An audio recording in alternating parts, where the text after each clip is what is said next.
Hey everyone, it's EJ from eyedesyn.com, and today I'm going to be going over a really popular illustrative style, and that is line art style illustrated animations. And you can see on the web here, it's all over the place. It's really getting to be a really big style, and it has been for like the last year or so. So my buddy Bran here, he's a super talented animator and illustrator, and you can see that his style is like this line art. He's really big in this just really simplistic line art style. So check him out on Vimeo, Bran here. And also my buddies from Looskies, they are also getting into this line art style for their kind of infographic animations. Really cool stuff. So you can see what style we're talking about here, and you can kind of see this kind of offset color thing going on with the line type, and I'll actually go over that in this tutorial as well. So this is what I created using Cinema 4D, and what I mean, you guys know by now that I really love using Cinema 4D for illustrative kind of stuff because you can have a lot more control over everything, and especially add depth to your 2D animation. So you have this turntable kind of flipping up, so you get that 3D depth of the box. Like, you definitely know that's a 3D box. You have the record player spinning around. You have the little arm of the needle turning, and you have that nice depth. So this is a really cool style that I've had a lot of fun exploring, and it's really easy to do inside of Cinema 4D. So let me go ahead and show you how I did this with using Sketch and Toon. And I did Sketch and Toon a little bit in my last tutorial, and I'm going a little bit more in depth into it. But hopefully this will kind of open your eyes to the possibilities of more 2D style animations with this flat line art style that you can do just in Cinema 4D.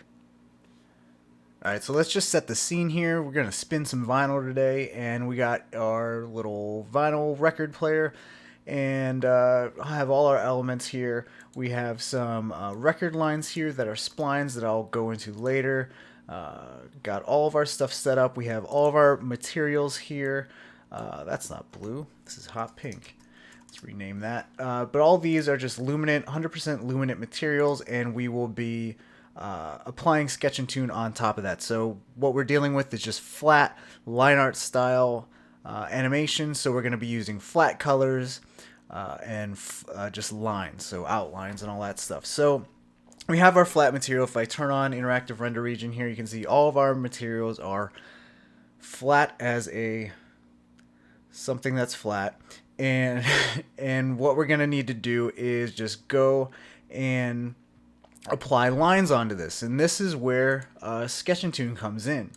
Now I'm going to go to get Sketch and Toon. I'm going to go, and hopefully you guys can see at the very bottom here under Effect, Sketch and Toon, and you can see that immediately when I apply Sketch and Toon, it applies all these lines, and it looks kind of good by at default. But we have all these types of lines that we can then apply to our scene here, and kind of like apply lines to the geometry of our objects in our scene. And what I'm going to do, I'm just going to turn these off. I don't want to go over all of these line types here, but I'll go over a few that are pretty useful in getting this flat illustrative line art style kind of objects in Cinema 4D. So the first thing is going to be outline. An outline is just outline. So it's going to outline all of my objects in my scene. So the record is outlined, the handle is outlined, the two pieces of our little turntable box are outlined, but you'll see we're missing a lot of our lines that we would need to see eventually. So this is going to handle some of the lines, and what you're gonna find out about Sketch and Toon is that you want to kind of add together different types of lines to create your style of line art look.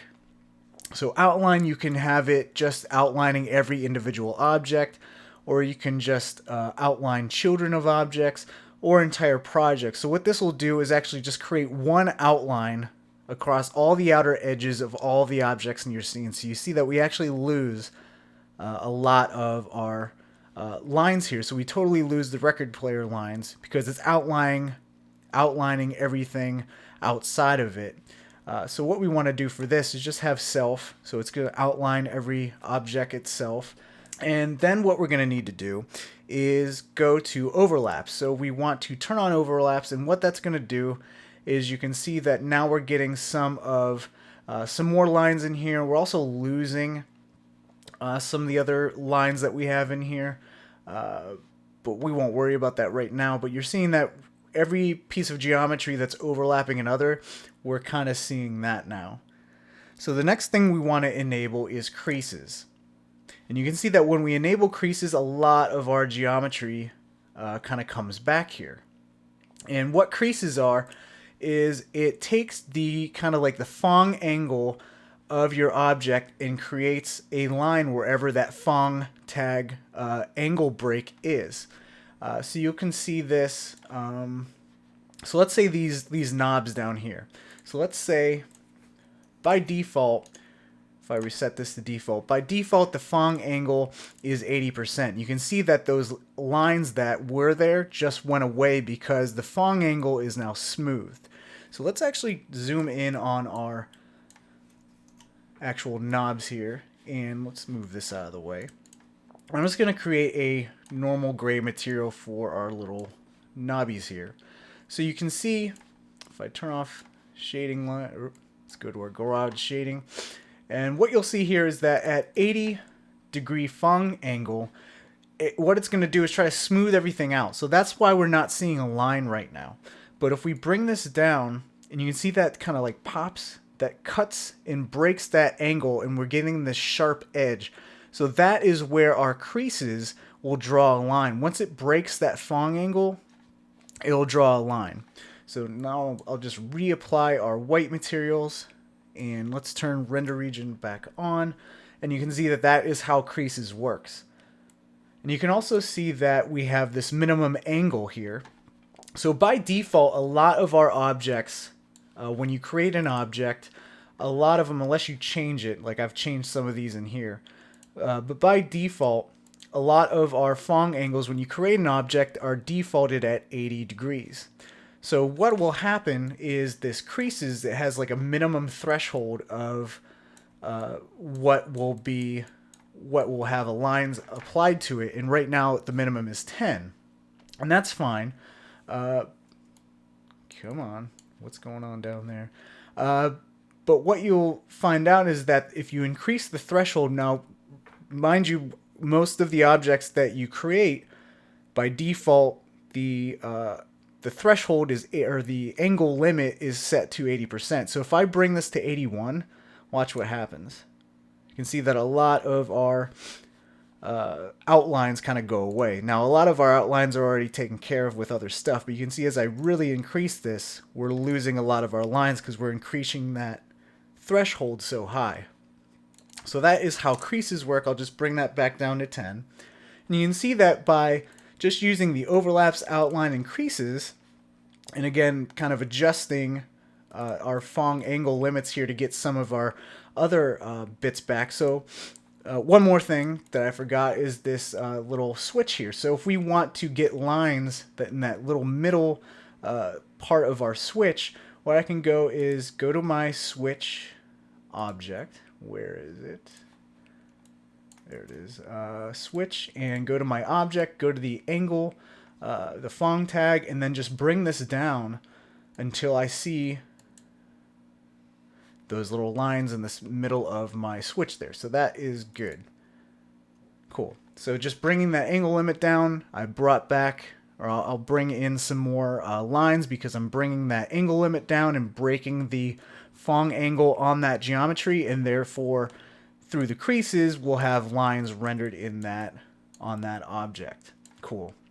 So another thing is kind of like a stylistic thing that you can either want or not want, and that is intersections. So you can see that right now, especially right here, we don't have lines intersecting this cube and the main box here. And that is because intersections turned off. Once I turn intersections on and change the intersection objects from just the self, so we don't want just objects intersecting itself getting lines applied to it. We actually want intersections of everything in the project. So if I turn that to project you can see that a whole bunch more lines start showing up. And that is because anytime an object intersects another object in this project, that'll get stroked. So you can see that we're getting a lot of our, we're getting a lot more lines here with all the intersections of all of our geometry. And like I said, you can either want this or turn it off, and you can kind of get this kind of cool kind of look where you don't necessarily need sharp lines anywhere. So I'll leave it off. That's just kind of like a stylistic choice where you kind of get these cool color bleeds without any strokes. So it's all up to you, whatever you want to do. But that is basically in this tab all the different line types that you would need to create stuff. The one thing that I missed though, and is really cool, is the splines option. So if I turn on splines, you can see that that turns on, and let me move this out of the way, and you can actually see I have all of these splines, all these arc splines that are creating these little grooves in the record. So what the spline option does is it just strokes all the lines in your scene. So you can also see I have a on this slider I just have a spline, just a straight spline, and you can see if I turn that on and off, that'll stroke all of the splines in my scene. So that's a really cool, handy line type that you can also render with Sketch and Toon. Alright, now I think we're done with all of the objects that you would probably need to get this line art style of animation, and we will go into shading. So right now our background is white by default, and that is just because our background is set to color. You can turn it off completely, or you can just choose your own color, and I'll choose my own color, this little kind of tannish color. And you can also go, and if we actually had object shadings and lights, you can have quantized shading and have illumination and shadows, but I'm just going to turn everything off and just use the colors from our materials that we actually applied to our objects here. So that is, everything's looking pretty good so far. But then there's one thing we need to do, and I hope you guys can make this out, is we kind of have these chunky kind of lines or kind of dots. It almost looks like when you draw with ink, your ink kind of bleeds. And what we're going to do to get rid of that is go into our sketch material. And like I said, by default, Sketch and Toon, just applying it in the render, automatically creates some lines. But this is just kind of setting where lines are being drawn. You can't actually control the size of the lines or the stroke width or anything like that. And when you actually go into your sketch materials, that's when you can have control of that via this strokes option. So I'm going to rename this just global strokes, and go into my strokes, and right now it's off. And again, you see these kind of splotchy things, but if I enable strokes, that'll kind of smooth everything out. You'll see we also lost some of our edges here, some of our lines here. And let me just show you that again. Watch this line here and this line here, and those just kind of go away. And I'll tell you why, and that is because we have this filter strokes option set up. And what this does is it filters stroke, and right now it's set to length. So we have a very short length, and that is why it's getting rid of, and it's filtering out all of the strokes that are fairly small.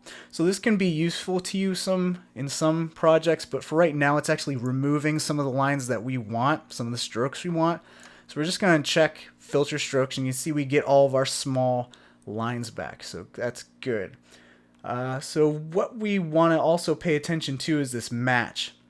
And what this is going to do is, if you actually had, right now our scene is fairly flat, there's not a lot of perspective depth or anything like that, but since we're wanting to create this flat art, this flat line art, we don't want any kind of like tapering due to depth or anything like that, so we're just going to change our match to flat, and that'll just keep all of our strokes looking fairly flat despite any kind of like depth perspective or anything like that.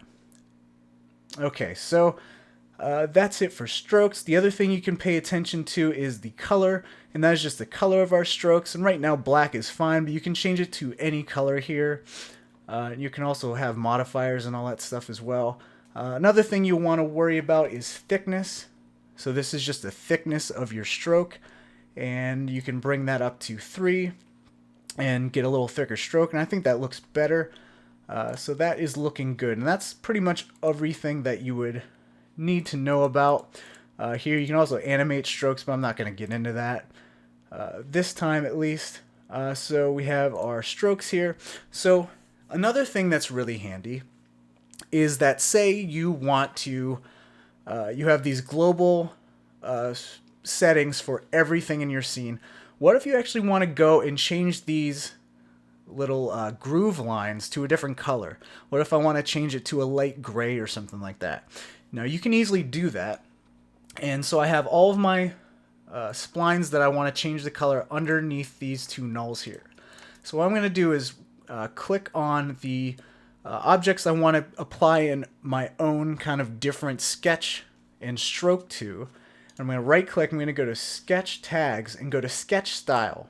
Now what this does is create a sketch style tag where you can actually have local, not global, but local options for your Sketch and Toon style on individual objects of what these tags are applied to. So right now it has folds, creases, and borders selected. I'm just going to uncheck those. And you can see that by creating 2 tags, it created 2 new sketch materials. And I only need 1. So I'm just going to drag in, holding Option, I'm going to drag it over to the other one so it kind of combines both of them together. I'm going to double click this and rename this stroke material. And what I can do is just enable stroke on that. And I need to go into my sketch style tag here, and since nothing is selected in the line types, nothing's showing up. So I actually need to enable splines, and you'll see that'll bring our splines back. And you can see that it's a thinner stroke because by default our thickness is lower, because the default's 2. So we can actually bring that to 3 to match the thickness of all the other strokes in our scene, or we can make it bigger. And you can see that by just having that individual sketch style tags, we're just isolating those objects with the tags applied to it. So now we can go to our color and we can change this to like a lighter gray. I say that looks pretty dang good right there. So notice when you actually have these tags, we have this default visible. And so you can actually see the stroke material is the one that's applied. If I actually went and changed that default visible to the global strokes, that'll just bring it back to this stroke or this Sketch and Toon material options. So something to keep in mind is when you have these separate materials, you need to have them also correspond to its own stroke material that you want applied. So I want this lighter gray stroke material. And you can apply these to a bunch of different objects and even have different types of lines applied and activated on the geometry. So I'm going to do one more thing, and that is on our handle here, we are losing, there's no line where there probably should be, where this handle kind of meets the rest of this briefcase. So what I want to do is I'll go to this handle group, and I'll also create a sketch style. And again, when it creates a sketch style tag, it creates a new material. And actually, we don't want a new material. We actually want to use the global Sketch and Toon material. So I'll just drag that global strokes in there and just get rid of the new stroke material that it created. And what I want to do is, remember, we actually have all these local line types that are just local to the object with the tag applied. So what I'll do is I'll turn off folds and border, and what I want to do is enable outline and enable overlaps, and also intersections. So you can see that by enable intersections, actually I don't need overlaps, I don't think. Yeah, that looks good. So remember, for the global options, we actually turned intersections off because we made that creative choice where we don't want these lines here. But it looks okay here, but it looks kind of awkward for this bit on the handle. So what you can do is apply a tag to that material that you actually want to apply intersections to, and go ahead and enable it on just that object. So the sketch style tag, very handy to kind of isolate objects and apply your own line types to it. You can turn creases off and kind of get rid of that line there too. You know, if you like that, stick with it. If not, you know, turn it back on and get that line back. So you have a lot of control by using not only the different render settings here in the actual line types of Sketch and Toon, but you can also isolate individual objects and have further control over what lines are being applied to individual objects in your scene. And even changing colors on certain objects by creating a different color, and then in those sketch style tags using a different Sketch and Toon material. So that is basically it on how you can use Cinema 4D to create this really popular line art in Cinema 4D, not using After Effects, anything like that. And you know, you actually have this 3D kind of perspective and depth to your scene. And I'm also using isometric camera, so I'm getting this kind of flat, kind of cool, geometrical kind of perspective on my object. So the cool thing is you can actually render this out and render just the lines by itself and also the colors by itself. And what you can do is something kind of fun is you can actually bring, so I have my lines by itself, just did a Sketch and Toon rendered by itself, just the lines, and then just had another pass that just had the materials, and you can actually offset and kind of move this around. And this is kind of like a popular style too, where it's just kind of like offset printing, where you kind of get this kind of offset stroke, and kind of it gives a pretty cool kind of look, kind of like pop art style almost. But that's something cool you can play around with as well by rendering both the Sketch and Toon separately as a separate pass. You can go in here, and the Sketch and Toon pass is actually in the post effects pass. So if you render a post effects and go into the multi pass, and you can separate alpha, you can actually separate different line types as well. So if you enable this, you'll actually have an outline pass and a creases pass, and you can combine them all in After Effects or Photoshop or something like that. If you separate the alpha, you'll have your own separate alpha for just your lines. So something to keep in mind with that kind of style. So that is, again, how you can create line art style animations in Cinema 4D, and hope you play around with this. If you make something, be sure to send it along. I'd love to see what you guys are making out there. And as always, thanks for watching, guys. See you next time.